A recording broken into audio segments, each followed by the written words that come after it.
as pesquisas estão mostrando que o Renan está se firmando como o terceiro candidato e deve chegar ali em agosto com algo a mais de 10% de intenção de voto. Existe alguma possibilidade de aliança? Já foram procurados para alguns partidos ou não? É chapa pura mesmo? O que o Renan precisa é de visibilidade. Se as pessoas param para escutar aquilo que ele fala, a maioria é convencida. Um dos bolsonaristas mais radicais é o Kim Paim. E ele próprio, de uma das franjas mais radicais do bolsonarismo, disse recentemente que no segundo turno apoia o Renan contra o Lula. Nem começou a campanha e a gente já tem um bolsonarista radical admitindo que o Renan pode ir pro segundo turno e que ele indo pro segundo turno vai apoiar.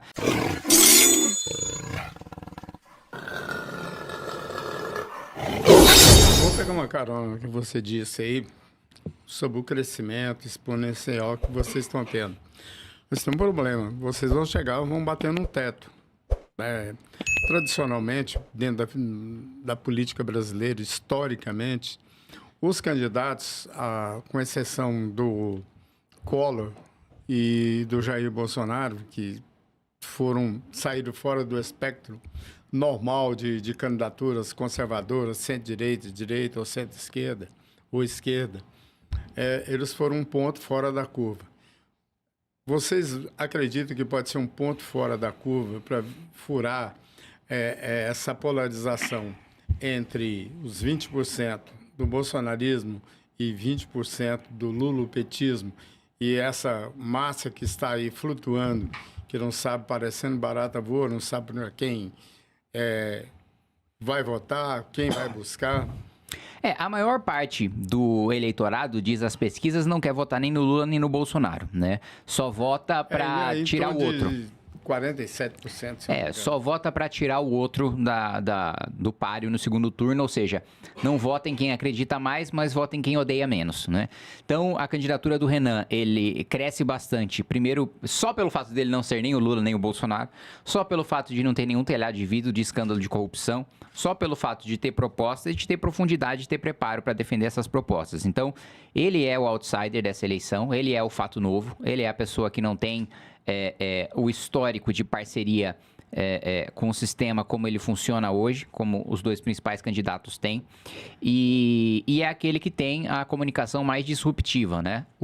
Saiu notícia recentemente no Metrópolis falando que o Lula está preocupado com o nosso crescimento entre os mais jovens, e hoje nós somos o primeiro lugar entre os mais jovens nas pesquisas já entre 16 e 24 anos, tirando votos do Lula, do PT, né? Coisa que a maior parte dos analistas políticos não foram capazes ainda de compreender, que a nossa candidatura ela não está limitada a disputar o eleitorado dentro da direita. Ela também tem um potencial, e já está fazendo isso, de retirar votos da esquerda, principalmente dos mais jovens, que muitas vezes ali no interior do Nordeste não enxergavam outra alternativa que não fosse o Lula, tem a sua rejeição em relação ao Bolsonaro, mas vem no Renan uma esperança de trazer uma mentalidade nova e disruptiva para o sistema de governo que aí está. Então, eu acho que o nosso primeiro desafio é tornar o Renan conhecido, né? É óbvio, todo mundo tem teto, ninguém é unanimidade, mas basta que o nosso teto seja 40%, 45%, porque se outros candidatos, se outros pré-candidatos têm um teto baixo, por assim dizer, o Renan é aquele que tem o maior teto de todos, porque tem a menor rejeição e, como eu disse, a maior taxa de conhece e vota. Então, o que a maior parte das pessoas precisam, o que o Renan precisa é de visibilidade. Se as pessoas param para escutar aquilo que ele fala, a maioria é convencida. Seja aquele que é nem Lula nem Bolsonaro, seja aquele que é Lula, seja aquele que é Bolsonaro. Basta sentar para escutar.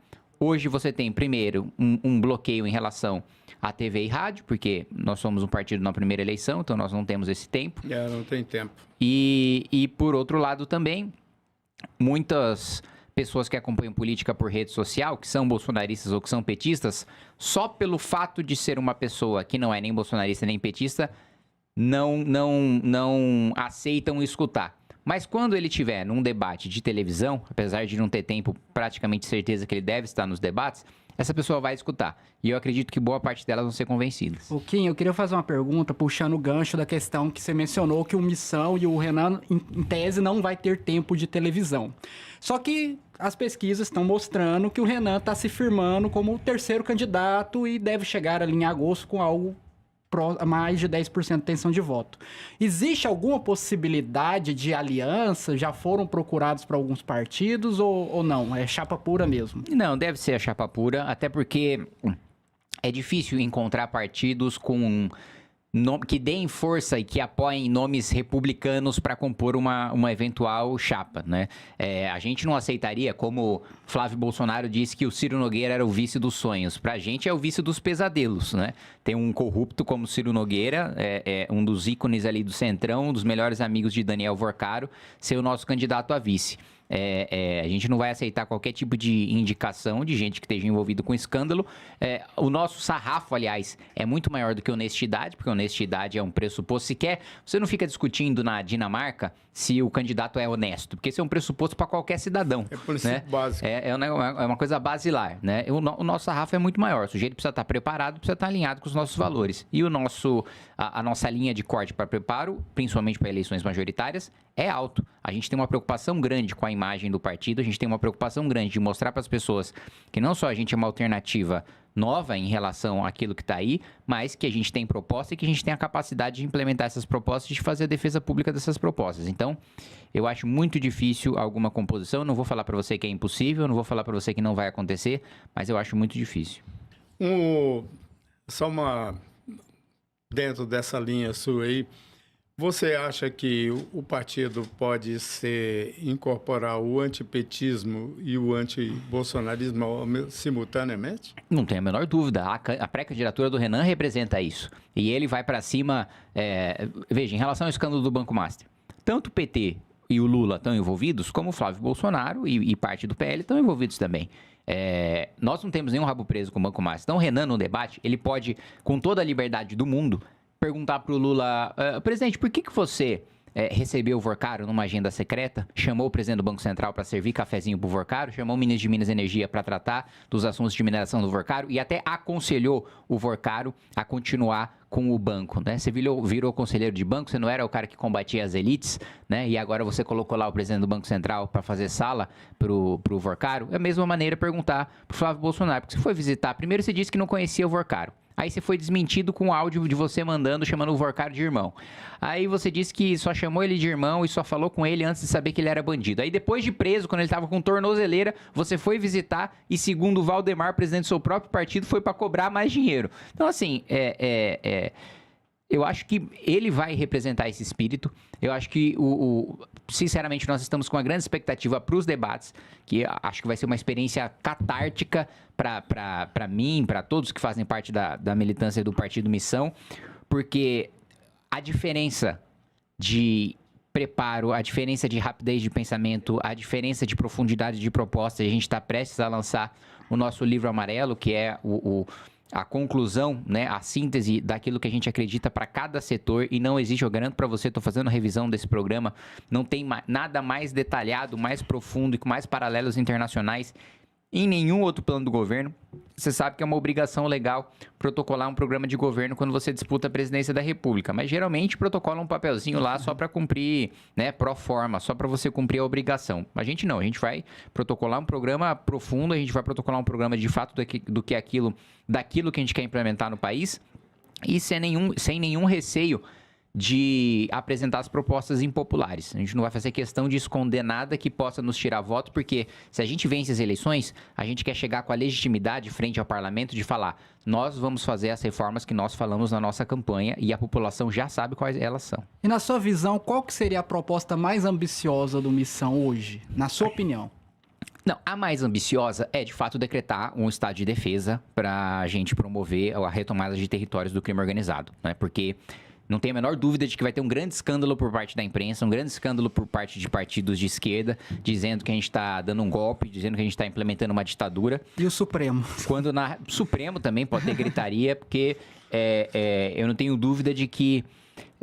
Primeiro, né, isso é uma medida absolutamente legal, constitucional e compatível com hoje você ter 40 milhões de brasileiros sob domínio de território do crime organizado. Então, o estado de defesa foi feito, inclusive, para invasões estrangeiras e as facções criminosas já são países próprios, com exército próprio, com hino próprio, com bandeira própria, com tribunal próprio, inclusive, e não se sujeitam às leis do nosso país. Então, eu acho que esse ponto da retomada de território, do fato de que nós teremos, sim, operações policiais com muitas mortes de faccionados, de criminosos, e aí vai ter o discurso que a gente sempre escutou de crítica de não, vocês estão promovendo chacina, vocês estão promovendo letalidade policial. Não existe retomada de território sem a morte de faccionado. O faccionado não vai abrir mão das suas armas, do seu fuzil e deixar o policial pacificamente entrar no seu território para fazer a retomada. Vai ter morte, e vai ter muita morte, né? Sim. Dentro dessa fala sua, vocês não temem, de repente, ser rotulados de radicais e, de uma certa forma, ficar isolado pelo eleitorado mais conservador? Não, porque eu acho que a população brasileira está tão saturada com a moderação cínica que a gente vê na política, que ela quer um radicalismo, porque o nosso sistema é tão profundamente corrupto e a gente é um país tão miserável e tão atrasado e que perdeu tantas oportunidades nos últimos 40 anos, que ou você é radical ou você não promove mudança nenhuma. E eu acho que a maior parte da população, por mais que esteja anestesiada, por mais que o Brasil seja um país de poucas revoltas populares, de pouco, que nunca vivenciou uma guerra em grande escala, que está pouco afeito a grandes revoluções contra a classe política, eu acho que existe esse espírito latente dentro da maior parte dos brasileiros, de ver durante tanto tempo a gente sequestrado por gente corrupta, e não só corrupta, até, e eu disse isso recentemente falando sobre o Vorcaro, você vê que até os nossos canalhas são burros, porque o Vorcaro, ele mandou mensagem de visualização única para Alexandre de Moraes, porque a Polícia Federal não consegue resgatar, né? Ela consegue resgatar mensagens apagadas, mas não consegue resgatar de visualização única. Só que aí, para ele mandar, ele escreve no bloco de notas e tira um print e deixa o print na galeria. Falando, não é possível que o sujeito que roubou pelo menos 60 bilhões de reais é burro ao ponto de deixar um print na galeria com a mensagem de visualização única. Então, assim, acho que a população está tão saturada disso que... Fez um esforço e morreu na praia. Que exige morreu na praia de Trancoso, inclusive, que diz-se aí que em breve, nas próximas semanas, deve ser alguns vídeos de autoridades da República aí nessas festas. Mas, enfim, eu não acho que a gente vai ficar isolado de nenhuma maneira. Eu acho que a maior parte dos brasileiros tem esse espírito dentro deles. No eventual segundo turno contra o Lula, vocês vão precisar do voto bolsonarista, não tenha dúvida disso. E você... Tem uma disputa entre o bolsonarismo e o MBL desde a eleição passada que vocês pregaram voto nulo, né? Como que vocês pretendem reverter isso no segundo turno para enfrentar o Lula? Bom, primeiro que eu acredito que a gente vai ter desmoralizado muito o Flávio Bolsonaro, a ponto da maior parte dos bolsonaristas enxergarem o despreparo dele. Gente, vamos lembrar, o Flávio Bolsonaro é aquele sujeito, primeiro, que não teve nenhuma trajetória política, que teve basicamente um mandato dado de presente pelo pai na Assembleia Legislativa do Rio de Janeiro. Nunca teve nenhum preparo, nenhuma trajetória própria, nunca construiu nada com as próprias mãos. E que quando, na primeira experiência que ele teve de embate político, porque ele nunca foi de enfrentar ninguém dentro da Assembleia Legislativa do Rio de Janeiro, a primeira vez que ele teve que enfrentar alguém, num debate ali com a Jandira Fegali, com o Osório do PSDB, ele desmaiou e literalmente cagou nas calças. Gente, é esse o nível do candidato do bolsonarismo. E os bolsonaristas, mesmo os mais radicais, eu não acredito que eles queiram morrer junto com o Flávio Bolsonaro, e eu acredito que eles têm a expectativa. Eles criaram um Flávio ideal na cabeça deles, que não é o real, e eu acho que eles vão ser confrontados com o Flávio real, porque o Flávio ideal deles é um cara que enfrenta, é um cara corajoso, é um cara que vai pra cima, e eles vão ver quando começar a campanha que o Flávio não é esse cara. Então, eu tenho convicção de que no segundo turno, nós não vamos precisar fazer muito esforço para ter o apoio mesmo dos bolsonaristas mais... Aliás, eu estava assistindo, um dos bolsonaristas mais radicais é o Kim Paim, né? Sim. Que é lá da Austrália. Que sempre, inclusive, nos atacou e nos criticou muito. E ele próprio, de uma das franjas mais radicais do bolsonarismo, disse recentemente, em entrevista, que no segundo turno apoia o Renan contra o Lula. Então, assim, nem começou a campanha e a gente já tem um bolsonarista radical admitindo que o Renan pode ir para o segundo turno e que ele indo para o segundo turno vai apoiar. Então, eu realmente não acho que isso será um problema.